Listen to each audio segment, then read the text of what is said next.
Hey everyone, welcome back to the BFT channel. Today I just want to give you some quick tips on how to adjust your brake the easy way. All right.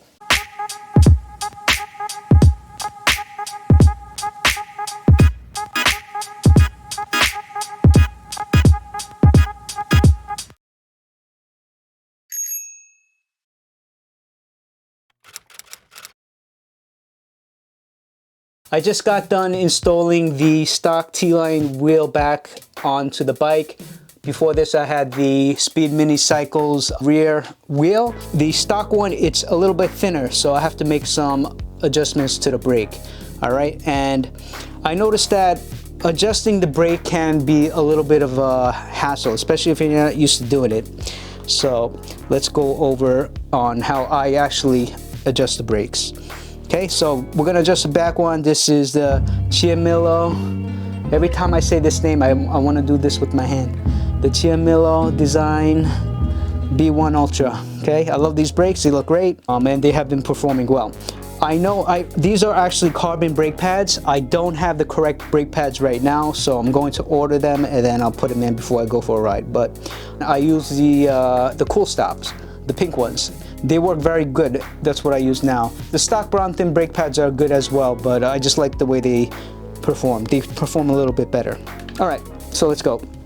So first, when I am adjusting the brakes, I'll simply loosen the brake pads on the brake caliper. I always try and adjust the brake pads onto the rim first. So I'll loosen them up. Let me fix this. First, I'll loosen this up. Okay, and you want to loosen it up a lot because inside the brake pad here, it's actually concaved, and you want it to be very loose so it sits nice and flat onto the rim. Okay, so once I know it's in the right position, you have to actually squeeze it on this side and this side. We'll simply close it off, and this part is a little bit tricky because the brake pad will want to move, so you got to take your time. So once it's tight enough to where you want it, you can take your other hand.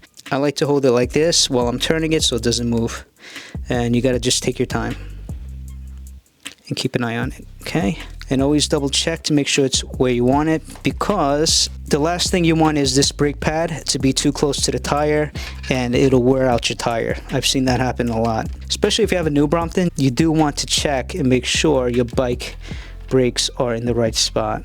Okay, so that looks good for now. And the left side I adjusted already, so when I squeeze them, I know they're in the right location.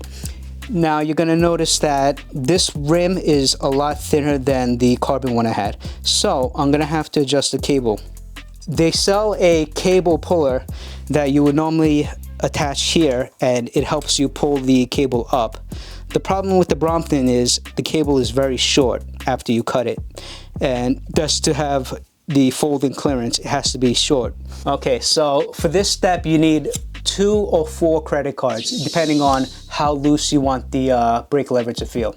In this case, I have 2 thick Apple cards that I'm going to use. Is simply put it in between the wheel like this. Okay, and this is gonna provide the gap that I want. So when I pull the brake, this is the gap. If you want it to be wider, you're gonna have to put either another credit card on each side and double it up.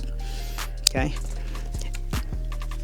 Now, the important part is to have a clamp. This is just a standard DeWalt clamp. You know, it's quite cheap. I think this was only like $10. All right. And what I'm going to do is simply use it to squeeze the brake caliper. Okay. Once I have it into position, I'll loosen up the barrel cable thingy. Okay, you can lift up the cable as much as you can, get rid of any slack. Okay, and then simply tighten it. So what this is doing is it's squeezing the brake caliper for you. This way the cable itself, it can be adjusted. If you don't have this, you're gonna have to stand here with one hand and have it squeezed, and it's very hard to work on this and have one hand holding the brake caliper. So once it's in the right spot, you simply tighten it. And that's it. Okay, and then you can let this go.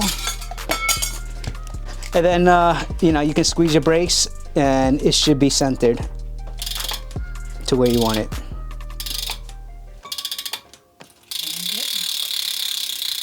That's basically it. This is the way I've been changing my brakes for a while now, and it's been working out good. Let me know if you have a better way. All right, so that's just a quick tip on how I change my brake pads and make brake pad adjustments, because over time your brake pads wear thin and you'll have to make just adjustments as well. All right, thank you for joining me. I'll see you guys next time. All right.